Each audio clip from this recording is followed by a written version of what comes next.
आज भारतीय जनता पार्टी की ओर से जन आक्रोश यात्रा आप सभी कार्यकर्ताओं के सहयोग से शुभारंभ किया गया और यह जन आक्रोश यात्रा की जरूरत क्यों पड़ी इसका आप सबको पता है। इस जन आक्रोश यात्रा के इस बलदेव नगर के मध्य में पानी टंकी के पास विशाल जनसभा आयोजित की जा रही है। इस विशाल जनसभा में मंच की शोभा बढ़ा रहे हमारे स्वरूप सिंह जी चाडी साहब, पूर्व प्रदेश मंत्री व वर्तमान में प्रदेश कार्य समिति के सदस्य, और मंच की शोभा बढ़ा रहे डॉक्टर प्रियंका चौधरी, पूर्व यूआईटी चेयरमैन, और मंच की शोभा बढ़ा रहे किसान भाजपा के जिला अध्यक्ष रणवीर सिंह जी भादू, और मंच की शोभा बढ़ा रहे हमारे इस कार्यक्रम के विधानसभा के संयोजक प्रतिपक्ष नेता पृथ्वी चंडक साहब, रमेश सिंह जी इंदा साहब, और भाजपा नेता खेताराम जी, महेंद्र सिंह जी, और नगर अध्यक्ष सुरेश जी मोदी जी, मंडल अध्यक्ष डालूराम जी, मंडल अध्यक्ष स्वाई सिंह जी, और मंडल अध्यक्ष भोपाराम जी, मंडल अध्यक्ष दाऊदलाल जी, और समस्त मंचासीन अतिथिगण। मैं सबका नाम नहीं ले पाया क्योंकि समय कम है, इसके लिए माफी देना। और पधारे हुए इस विधानसभा के सुदूर एरिया से सभी किसान भाई, और यत्र पूजन्ते नारस्तु तत्र रमन्ते देवता, ऐसी हमारी मातृ शक्ति और युवा शक्ति, और पधारे हुए तमाम नन्हे मुन्ने सभी साथियों, आज राजस्थान की इस बहरी गूंगी सरकार ने जंगल राज, भ्रष्टाचार और कुशासन फैला रखा है। इस भ्रष्टाचार, जंगल राज और कुशासन के खिलाफ पूरे प्रदेश के अंदर सभी 200 विधानसभाओं के अंदर जन आक्रोश यात्रा का आज आगाज हुआ है। इसी के क्रम में बाड़मेर विधानसभा के अंदर आज जो रथ यात्रा शुरू हुई है, उसमें ये जो कार्यकर्ताओं का जोश और जो हुजूम उमड़ा है, इससे यह लगता है कि आम जन के अंदर इस सरकार के प्रति बहुत आक्रोश है।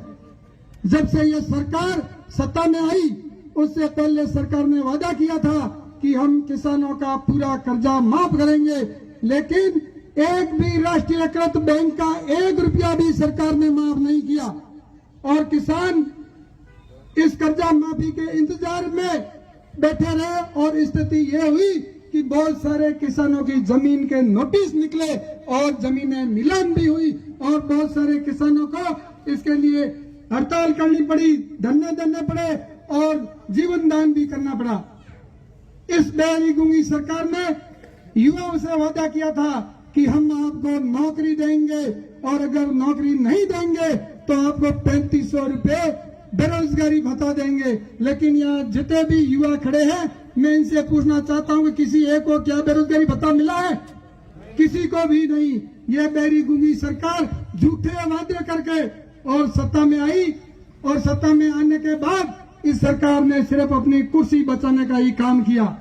आप सब साथियों, आपको पता है कि हिंदुस्तान के अंदर जब कोरोना की महामारी आई, राजस्थान में भी कोरोना की महामारी भयंकर आई, उस समय यह सरकार, कांग्रेस सरकार, अपनी सत्ता को बचाए रखने के लिए, अपनी कुर्सी को बचाए रखने के लिए 5 सितारा होटलों के अंदर कैद थी, और यहाँ हॉस्पिटलों के अंदर सारे हमारे लोग तड़प रहे थे।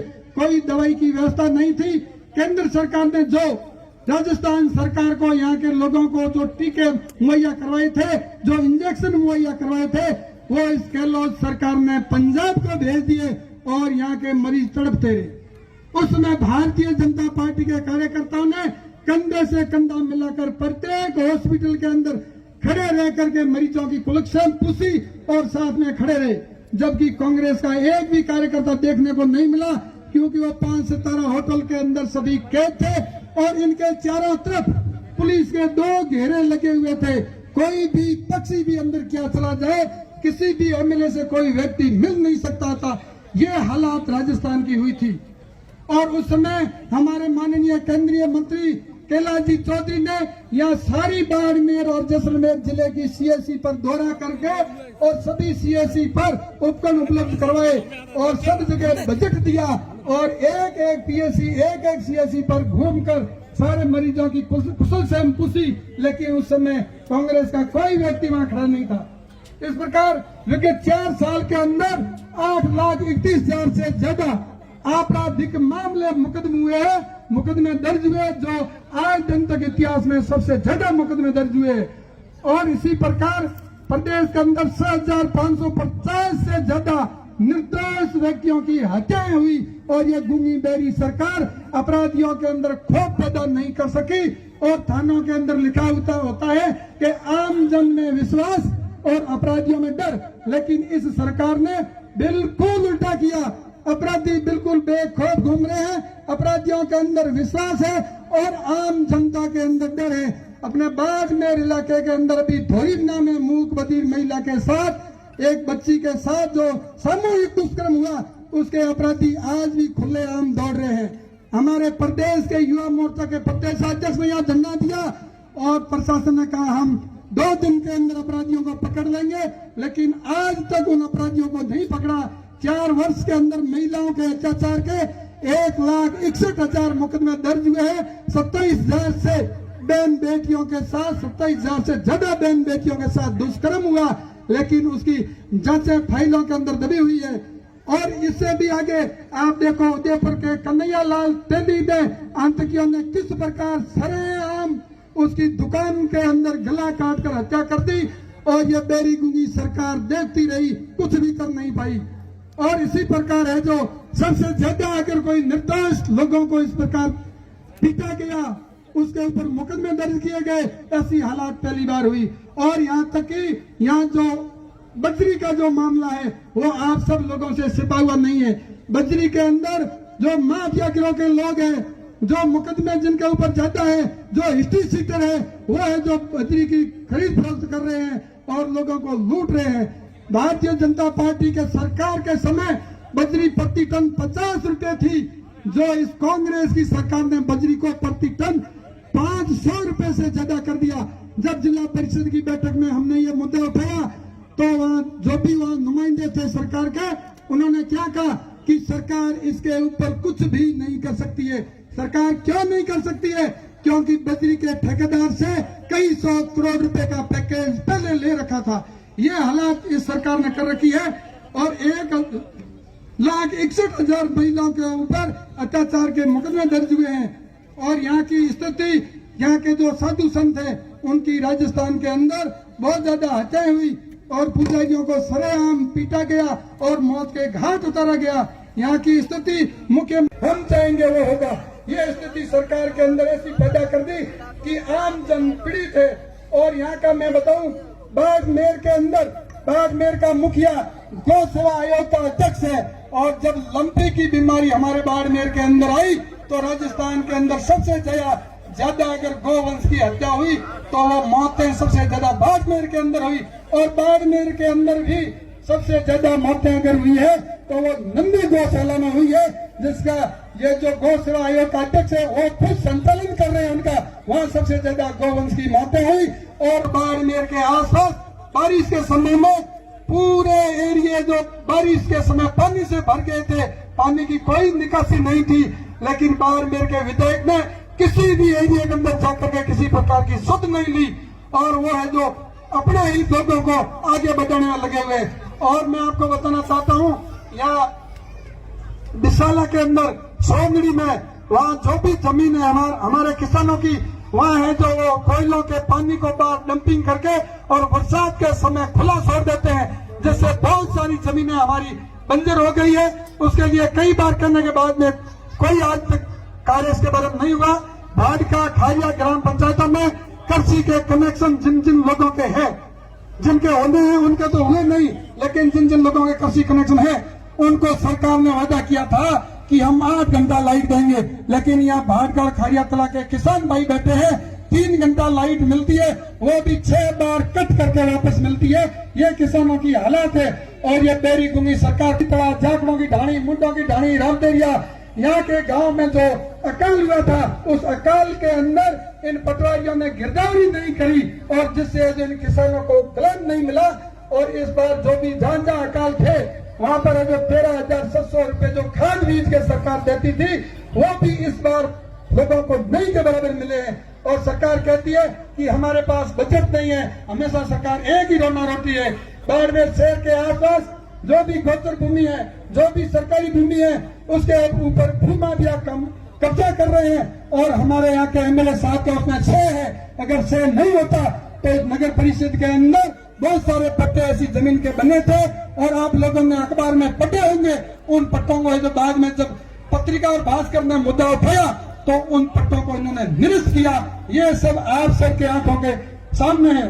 और बाड़मेर की जो नगर परिषद है वो भ्रष्टाचार के अंदर लिप्त है। आप सबको पता होना चाहिए। कोई भी व्यक्ति अपनी पट्टे की फाइल लेके जाता है तो वो बोलते हैं 25,000 रुपए एक पट्टे पर रिश्वत देनी पड़ेगी और सारे एजेंट और दलाल वहां पर काम कर रहे हैं और बिना दलाल के कोई भी फाइल आगे नहीं पहुंच सकती है। बाड़मेर की नगर पालिका की जो भ्रष्टता इस बार है, ऐसी भ्रष्टता हमने कभी नहीं देखी। यहाँ सारे के सारे यहाँ अफसर है, चाहे कार्मिक है, सब भ्रष्ट है। और हमारे प्रतिपक्ष के नेता हर बार अपना मुद्दा उठाते हैं, बेबाक वाणी से उठाते हैं, पूरी ताकत से उठाते हैं, लेकिन ये सरकार बेरी गूंगी है, इसलिए वो कोई इसके बारे में सुनाई नहीं करती है। और बाड़मेर नगर पालिका का विस्तार पिछली बीजेपी सरकार ने ये आसपास बची हुई सारी कॉलोनियों, जिसमें बलदेव नगर से लेकर के रामनगर से लेकर जाट कॉलोनी से लेकर के डांडी होती से लेकर जितना भी एरिया है वो सारे एरिया को नगर पालिका में शामिल करने के अध्यादेश लाए थे। लेकिन जहाँ ये बेरी गूंगी कांग्रेस की सरकार आई उन्होंने जो उसको निरस्त कर दिया। और इतनी सारी आबादी जो 50-50 साल से यहाँ मकान बना करके बैठे हैं, उनके न तो रोड है, न तो नाली है, न तो कोई लाइट की व्यवस्था है। और इन सब लोगों ने पट्टे ले रखे हैं, प्रत्येक पट्टे पर 60,000 रुपए इन लोगों ने नगर पालिका के अंदर जमा करवाए। और मैं इस बेरी गूंगी सरकार के बारे में बताना चाहता हूं कि माननीय नरेंद्र मोदी जी ने राजस्थान में हर घर जल और नल के द्वारा जल पहुंचाने की जो योजना थी उसके तहत 27,000 करोड़ रुपए दिए, लेकिन इस राजस्थान सरकार ने सिर्फ 5,000 करोड़ रुपए ही खर्च कर पाई है। ये इस सरकार की हालत है।